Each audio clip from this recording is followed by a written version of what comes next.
Hey guys, tonight we're stepping away from the gentle glow of our screens and the steady hum of our heaters, and slipping back into a world where winter wasn't a scenic backdrop for holiday photos, but a brutal months-long siege on survival.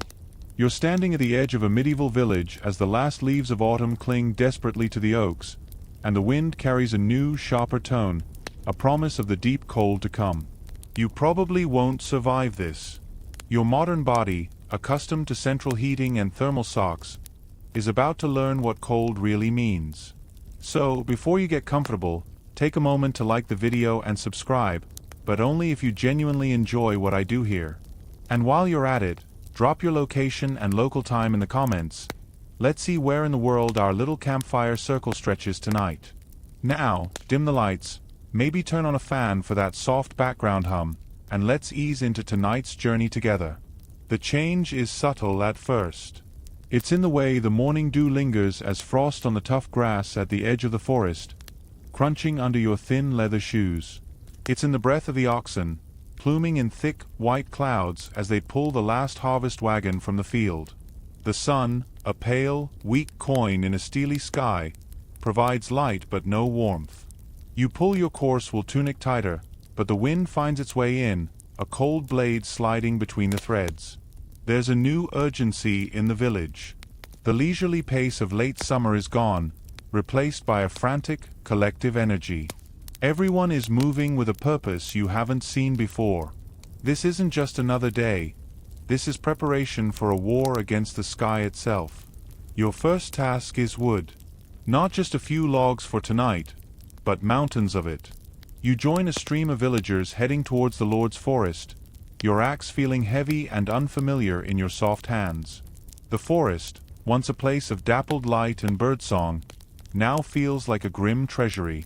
Every fallen branch, every dry log, is a piece of currency for the coming months. You watch an old man named Egbert, his back bent like a bow, expertly sizing up a fallen birch. His swings are economical, powerful. He doesn't waste a single motion. For him, this isn't a chore. It's a ritual of survival passed down through generations. You try to mimic him, but your swings are clumsy, your aim poor. The axe head bites into the wood at a wrong angle, sending a jarring shock up your arms. Egbert chuckles, a sound like stones grinding together. "The cold will teach you," he says, not unkindly. "Or it will bury you."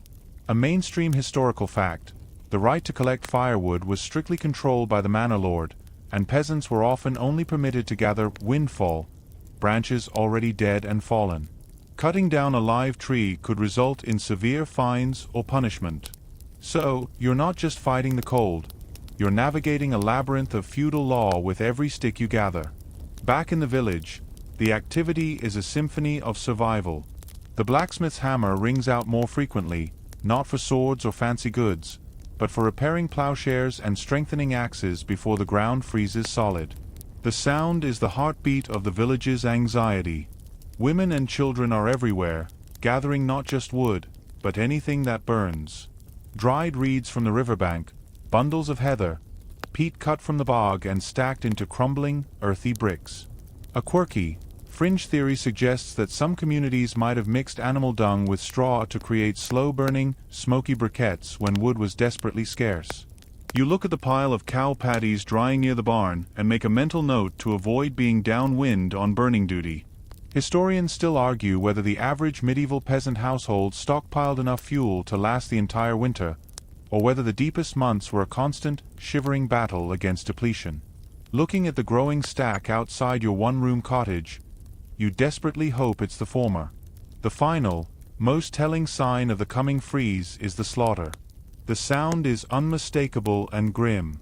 The pigs that root lead in the autumn orchards, the geese that honked indignantly at your heels, their time has come. There will be no spare mouths to feed over the winter. The air takes on a metallic, coppery scent mixed with wood smoke. The meat will be salted, smoked, packed away in barrels. Nothing is wasted. The blood becomes pudding, the offal becomes a stew for today, the hides are scraped and stretched to become blankets or to line winter boots. It's a sobering, pragmatic process.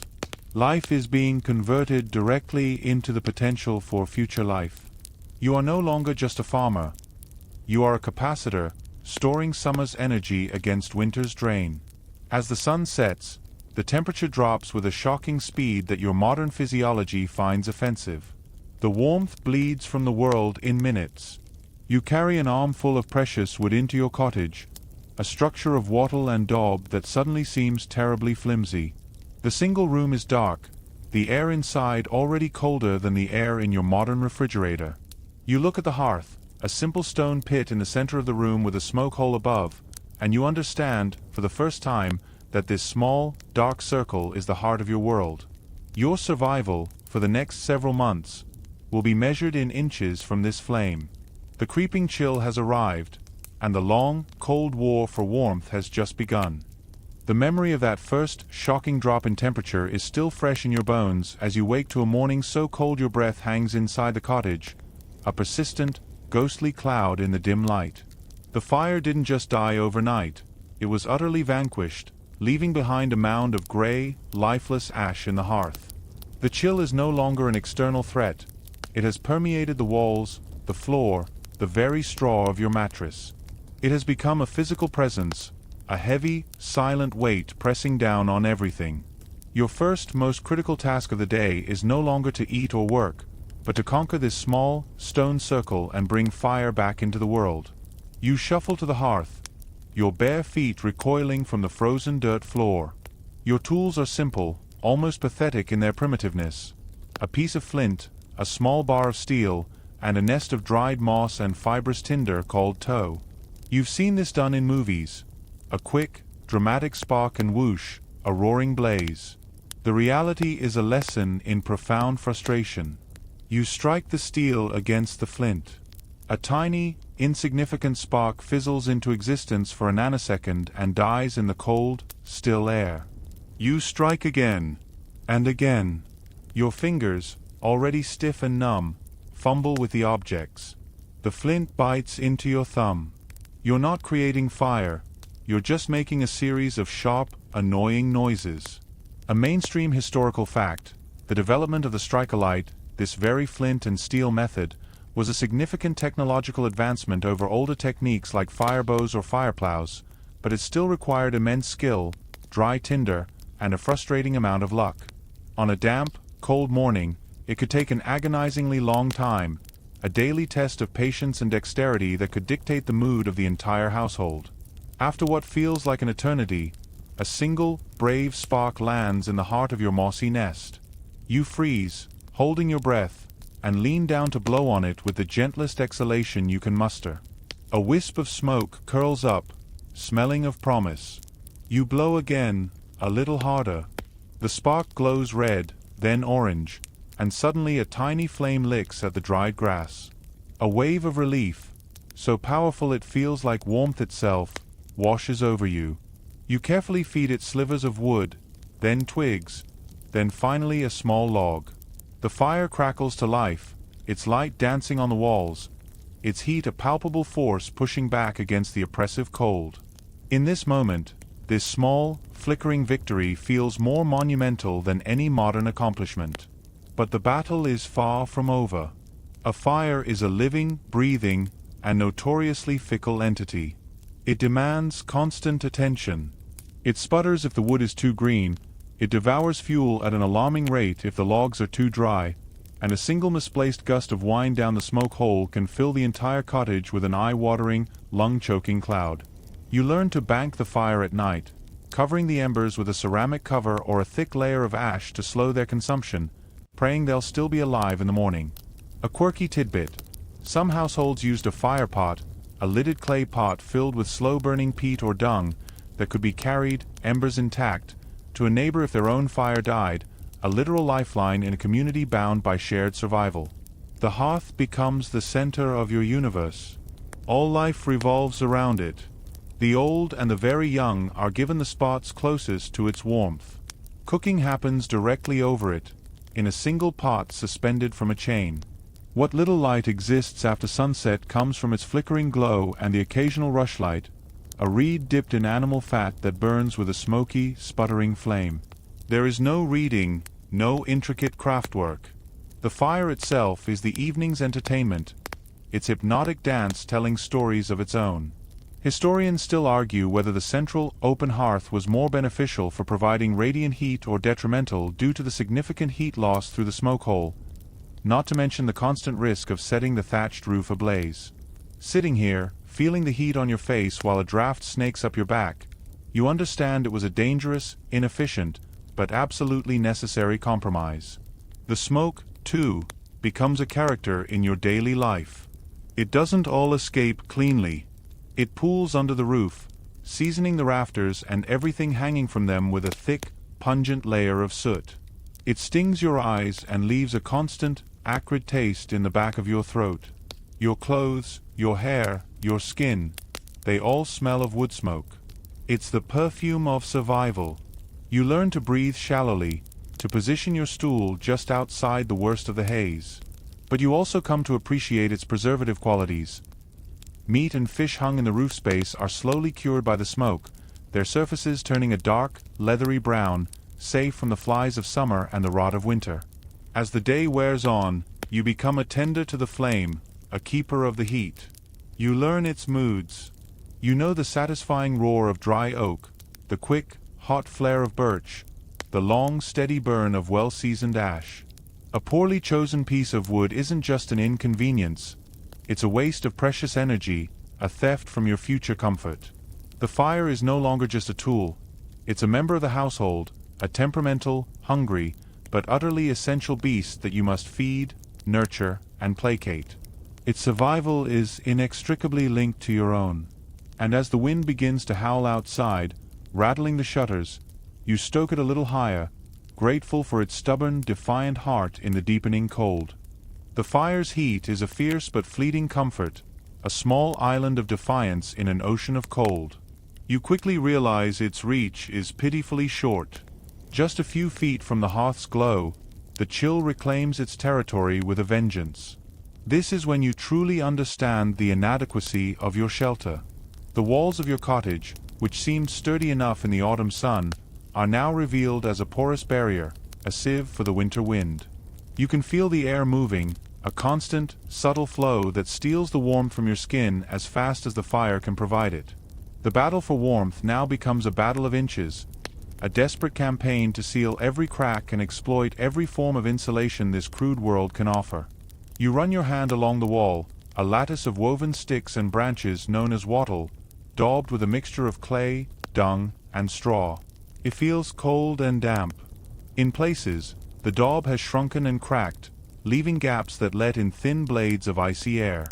Your first task is to repair these breaches. You use more daub, your fingers turning numb and clumsy with the wet, frigid clay, stuffing handfuls of straw into the largest holes. It's a crude patch job. You know the next heavy rain or frost will likely shrink this new daub as well, reopening the wounds in your walls. A mainstream historical fact. While stone buildings were better, the wattle and daub construction of most peasant cottages was surprisingly effective at regulating temperature in milder seasons, but its insulating properties, known as the R-value today, were abysmally low, making winter a constant, losing battle against conductive heat loss. The windows are the next frontier. They aren't glass. That luxury is for the church and the Lord's manor. Your windows are simply shuttered openings. You close the heavy wooden shutters, plunging the room into a deep, smoky twilight, but the wind still whistles through the gaps between the planks. You take old rags, scraps of cloth too worn for even patching clothes, and stuff them into these cracks. It's a small victory. The constant whistling diminishes to a faint sigh, but the darkness is now absolute, broken only by the fire. This is the winter trade-off, light for warmth. You will live in a dim, fire-lit cave for months. The floor is your next enemy. It is simply packed earth, and the cold seems to be rising directly from it, a deep, grounding chill that seeps into the soles of your feet and climbs up your legs. You scatter fresh rushes and straw over it, thickly, creating a loose, crunchy carpet. It helps, a little. The dry plant matter creates a thin layer of dead air, a primitive insulator between you and the frozen ground. But it also becomes a repository for everything dropped, spilled, or tracked in. You know that by spring, this strata of winter will be a compacted, fragrant archaeological record of your family's survival. A quirky, fringe tidbit. Some historical accounts suggest that in certain regions, peasants might have used dried bracken or ferns mixed with aromatic herbs like lavender and mint, not just for a sweeter smell, but in the belief that their thicker, frond-like structures trapped more warm air than straw alone. You look at the pile of standard straw and sigh, making a note to look for ferns next summer. The roof, a thick thatch of reed or straw, is both a blessing and a curse. It provides excellent insulation from above, far better than the walls, trapping the heat from the fire that rises and pools in the smoky darkness of the rafters. But it's also home to a host of other residents. You hear them skittering and rustling above you. Mice, rats, perhaps even a hedgehog that has burrowed in for its own winter sleep. You've made a truce with them, for now. They are, in their own way, a sign of life, and their body heat, however minuscule, is added to the collective warmth of the household. Historians still argue whether the average peasant dwelling was significantly warmer than the outside air due to body heat and the fire, or whether the poor insulation meant the inside temperature often hovered just a few degrees above freezing. As you pull your damp wool cloak tighter, watching your breath mist in the firelight, you're leaning heavily toward the latter.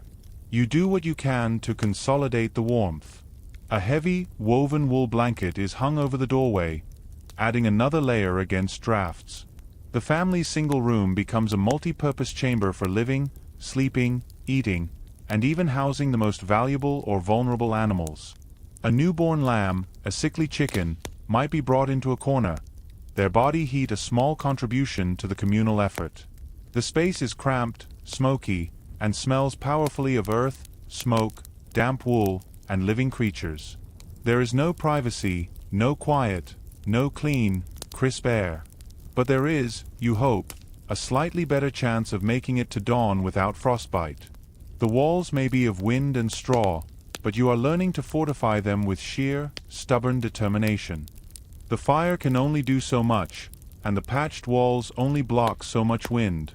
Soon you understand that your primary, most mobile defense against the cold is what you wear. Getting dressed in the morning is not a matter of style or even simple modesty. It is a slow, deliberate process of building a personal fortress on your skin. Each layer is a battlements, and the removal of any one piece is a calculated risk you only take when absolutely necessary. It starts with the base layer, a long, shirt-like garment called a smock or chemise, made from coarse, undyed linen. It scratches against your skin, but it serves a vital purpose. It absorbs sweat and body oils, protecting the more valuable, harder-to-clean outer layers. There are no buttons or zippers. Everything is tied, laced, or simply pulled on. Next come the hose, not the modern kind, but two separate legs of wool, like long socks that reach to your upper thigh, tied to the waist of your braise, a loose form of linen underwear. They are baggy and often sag, requiring constant adjustment. Then, over the chemise, you pull on a wool tunic, or kirtle. This is your main garment, thick, heavily fulled, a process that shrinks and mats the wool fibers to make it denser and more wind-resistant, and smelling distinctly of lanolin and smoke.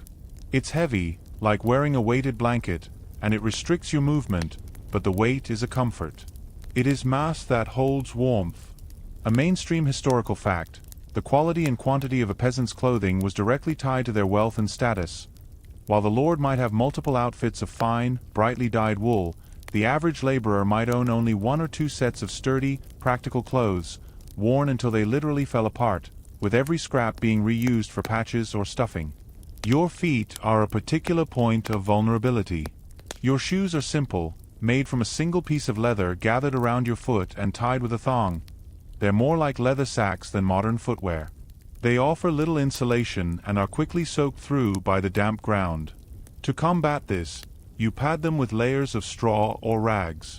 It's itchy and uncomfortable, and the stuffing needs to be changed frequently as it becomes damp, but it creates a crucial layer of dead air between your skin and the frozen leather. In the absolute worst cold, you might own a pair of thick socks, but they are a prized possession, often knitted from coarse, homespun wool. A quirky tidbit. Archaeologists have found evidence of patterns, wooden overshoes that would be strapped over the leather shoes to elevate the foot above the mud and slush, a crude but effective medieval version of galoshes. You look at your sodden leather wraps and dream of such a luxury. Your hands are another battlefront. Gloves, as we know them, are a luxury. You might have mittens, which are often just squares of wool or fur with a thumb sewn on, offering minimal dexterity. For most work, your hands remain bare, exposed to the biting air until they are red, raw, and cracked. You learn to tuck them under your armpits or into the folds of your tunic during any brief pause in labor, stealing back a few moments of warmth. Your head is almost always covered. A simple coif, a close-fitting linen hood, is worn under a heavier wool chaperone or a felt hat. A tremendous amount of body heat is lost through the head, and covering it is not a fashion choice but a survival tactic. Historians still argue whether the clothing of the medieval peasant was actually sufficient for the harsh winters of the Little Ice Age period, or whether chronic chilblains, frostbite, and respiratory illnesses were simply an accepted, miserable part of the seasonal cycle. Finally, if you are fortunate, you have a cloak. This is your roof when you are away from the hearth. It's a large, heavy, often unwieldy rectangle of thick, densely woven wool, fastened to the shoulder with a bone or wooden pin. In the wind, it can feel like wrestling a live animal, but when you wrap it tightly around yourself, it becomes a portable shelter, trapping a pocket of body-warmed air against your torso. It is your blanket when you nap, your windbreak when you walk, and your only shield against a sudden squall of sleet. Dressed in this full, cumbersome regalia, you are slower, heavier, and constantly aware of the weight of your own survival. Every movement requires more effort, every chore is more arduous. But as you step outside into the gray, frigid morning, the wind tugging at your cloak, you feel a grim sense of preparedness. You are not just wearing clothes. You are wearing your house, your bed, and your primary weapon against a world that wants to freeze you solid. As the last vestiges of gray twilight fade from the shuttered windows, the true nature of the medieval night reveals itself. It is not merely dark, it is a profound, consuming blackness, absolute and heavy. The fire, now banked to a deep red glow of embers, provides no light to see by, only a faint, pulsating warmth. In this darkness, sight is useless. The world becomes a landscape of sound, smell, and touch. And it is through touch that you understand the final, most intimate strategy for survival: the consolidation of body heat. Personal space, a concept you once took for granted, is now a dangerous luxury you can no longer afford. The center of the single room is dominated by the bed. It is not a piece of furniture for one or two, but a large wooden platform heaped with mounds of straw and rags, serving as the communal sleeping quarters for the entire family. Parents, children, grandparents, all together. In the deepest cold, even the family dog or a precious lactating you might be invited into the mix. There are no separate blankets.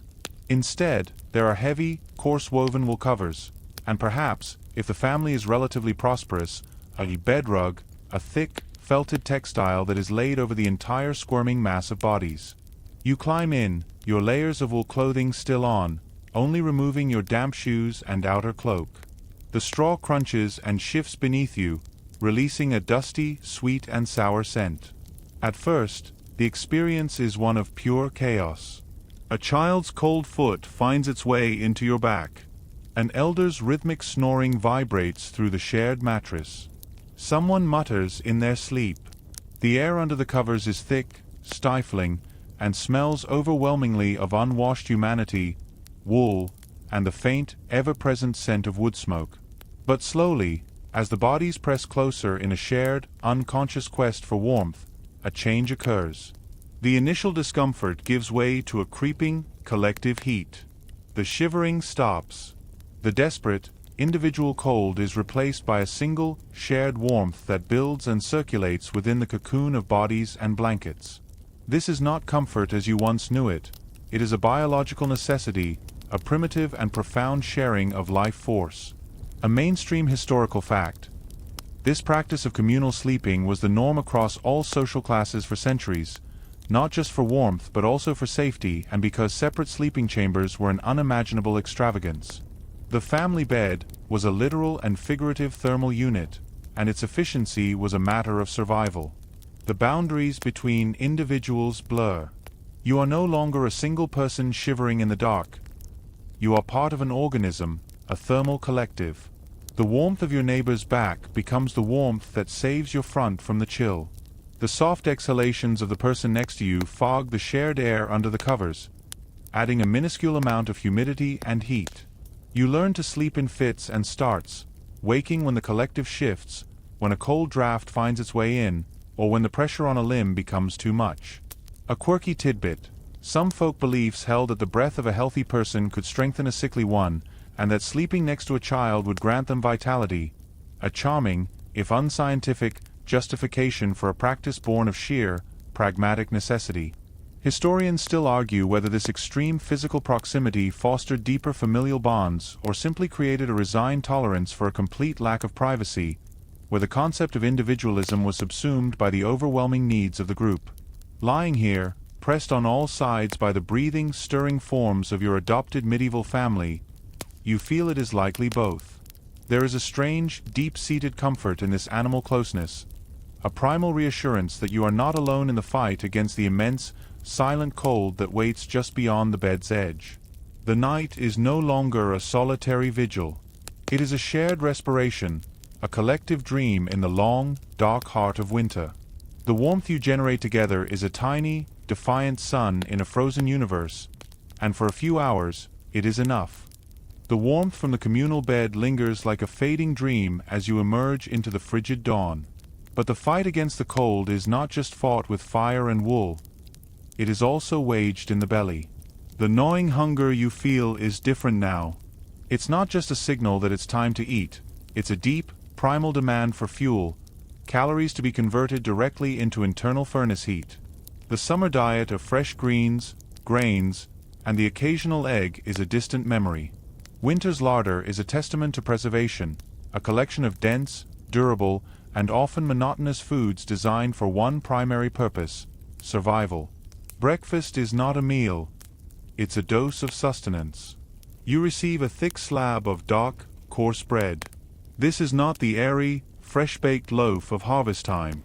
This bread is days or even weeks old, made from rye or barley flour, packed with bran and often containing bits of chaff or even peas and beans ground into the mix for bulk.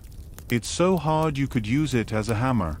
You dunk it into your wooden bowl of weak, sour ale, a beverage known as small beer. It has a low alcohol content, but the brewing process has made the water safer to drink than the icy water from the well, and it provides a few extra calories. The combination is chewy, sour, and deeply unsatisfying to a modern palate, but it sits in your stomach like a lump of warm lead, a base layer of fuel. A mainstream historical fact: the medieval peasant diet was overwhelmingly carbohydrate-based, especially in winter, with bread and pottage, a thick stew, forming the core of nutritional intake. Meat was a rarity, often reserved for feast days or the Lord's table, though preserved pork from the autumn slaughter might be used sparingly to flavor pots for weeks. The main meal of the day, if you're lucky, is the pottage. It simmers in the same iron pot that has hung over the fire for months. Its contents are a slow-evolving mystery. The base is usually oats or barley, boiled for hours into a thick, glue-like porridge. Into this go any available vegetables: onions, leeks, cabbages, and turnips from the root cellar, all softened and muted by the long cooking. The primary flavoring is salt, a precious commodity used heavily to preserve the small, hard chunks of salted pork or bacon that might be added. There is no pepper, no exotic spices. The taste is one of salt, smoke, and earth. You eat it directly from the pot with a wooden spoon, the heat of the food spreading a welcome warmth through your core. This is the engine of your warmth. Your body will work for hours to digest this heavy, fibrous mass, and in doing so, it generates thermogenesis, internal heat. A quirky tidbit: some resourceful cooks would use a pottage stone, a cleaned, heated rock that was dropped into the stew to help it cook more evenly and keep it warm for longer at the table, a simple but effective piece of thermal kitchen technology. You watch the simmering pot and wish you had one.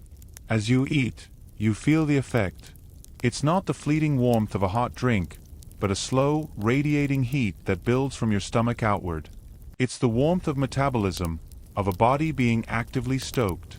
In the depths of winter, this feeling is more valuable than any taste. You eat until your stomach is full and heavy, not for pleasure, but for the thermal payload. Historians still argue whether the average peasant was in a constant state of calorie deficit during the winter months, slowly burning through their body's fat reserves, or whether the careful preservation and rationing of foodstuffs provided just enough energy to sustain the lower levels of physical activity the season permitted. Sitting by the fire with a belly full of pottage, you feel a temporary, drowsy satisfaction, but the underlying hunger is never truly gone. There are few snacks, no quick bites.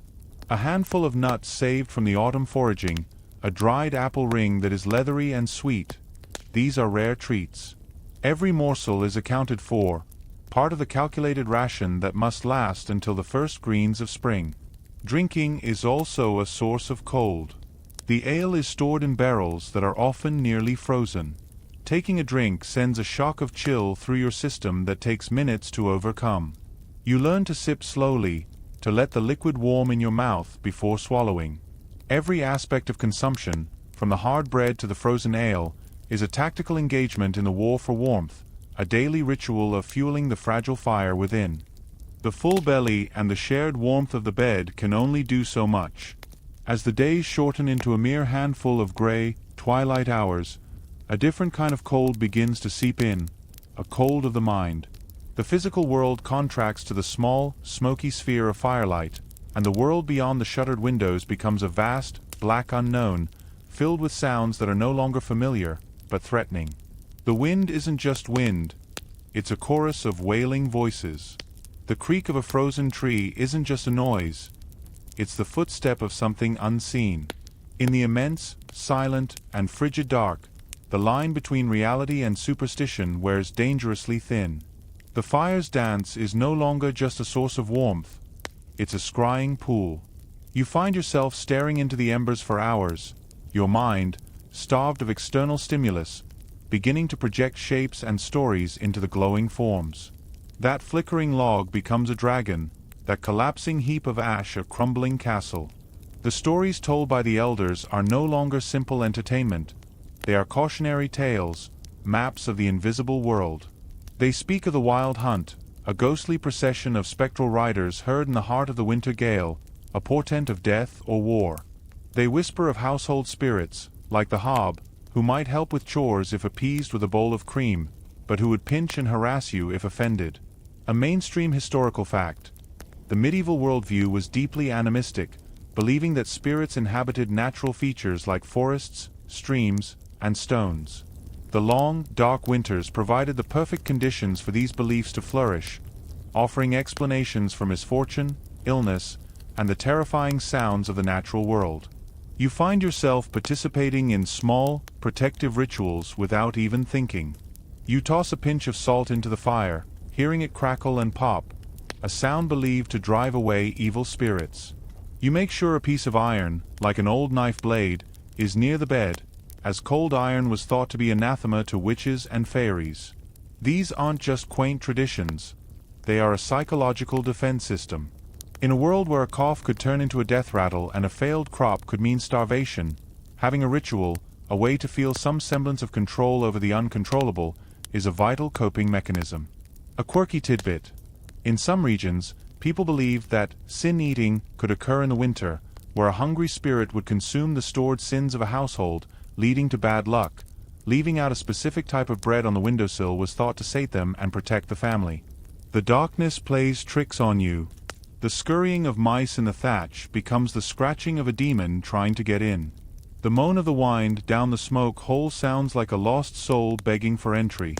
Your dreams become vivid, feverish things, populated by the folkloric creatures from the stories. You wake with a start, heart pounding, unsure if the shadow that just moved in the corner was a trick of the dying embers or something else.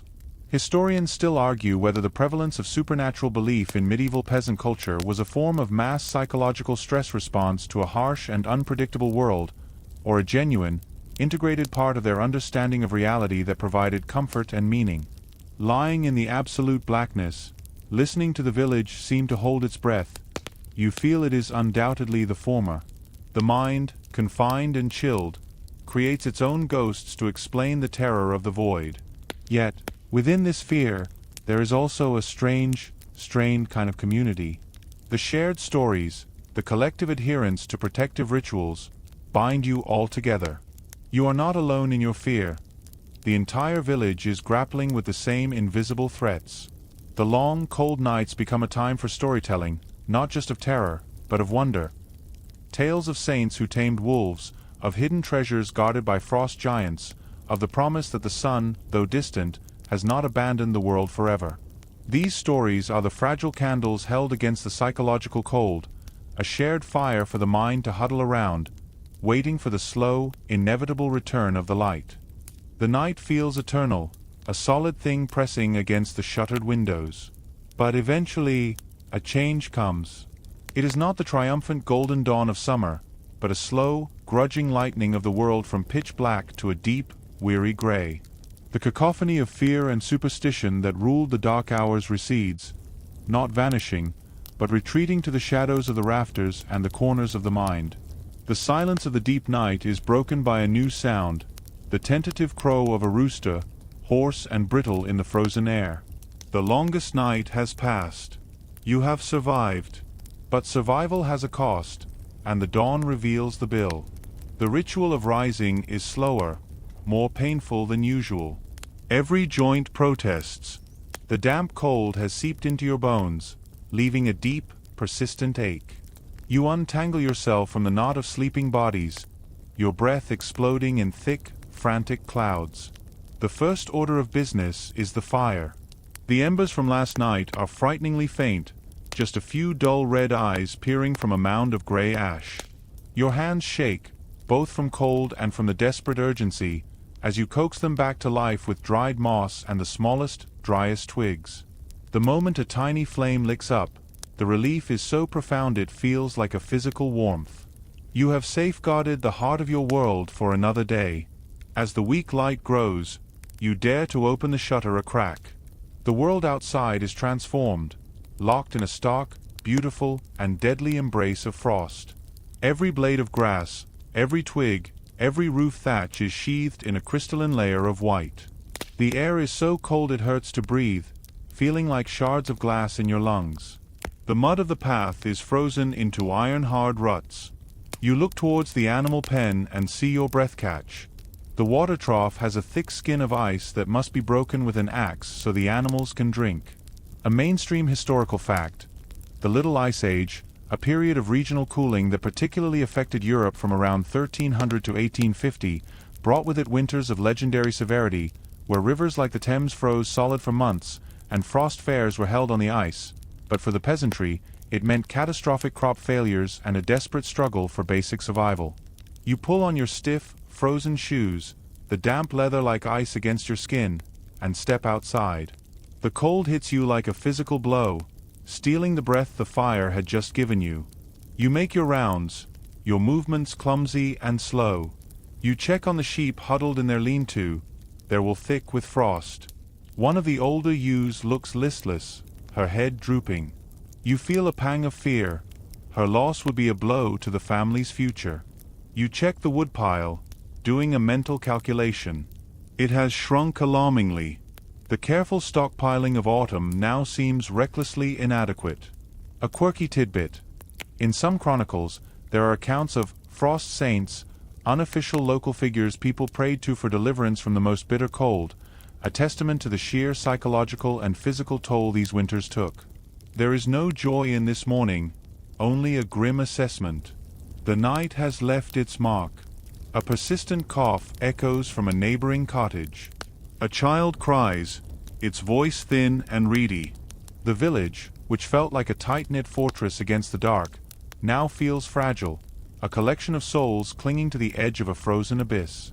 Historians still argue whether the resilience of medieval communities was born of a deep, ingrained fatalism, an acceptance of hardship as God's will, or from a fierce, pragmatic determination to protect their own, no matter the cost. Standing in the silent, glittering landscape, watching the smoke from your own chimney struggle to rise in the still, frigid air. You feel it is a fragile combination of both. The hope for spring is not a bright, eager feeling, but a desperate, deeply buried seed, waiting under the permafrost. You have survived the night, but the cold has taken its payment in exhaustion, anxiety, and the slow, steady erosion of comfort. The war is not over. It has merely entered a new, equally demanding phase. The long, silent wait for a thaw that still feels a lifetime away. The wind has finally lost its knife's edge, softening to a breeze that carries, for the first time in months, the scent of wet earth instead of pure ice. The relentless, gray lid of the sky has cracked, revealing patches of a pale, hopeful blue. The snowdrifts, once formidable white barriers, are now slumped and granular, retreating to reveal patches of muddy, thawing ground.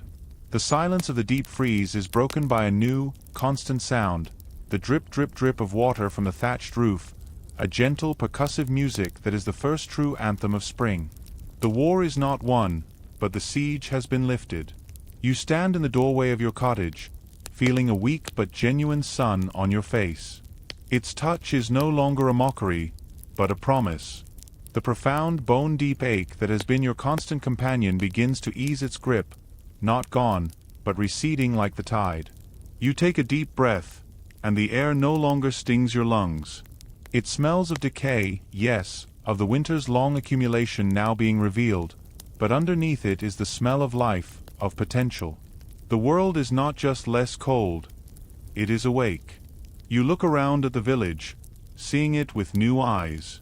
The soot-stained cottages, the churned mud of the path, the ragged figures of your neighbors emerging from their own hibernation, it all looks different in the light. It is no longer just a fortress against the cold, but a community again. The tension that held everyone in a tight, inward-focused knot slowly unravels.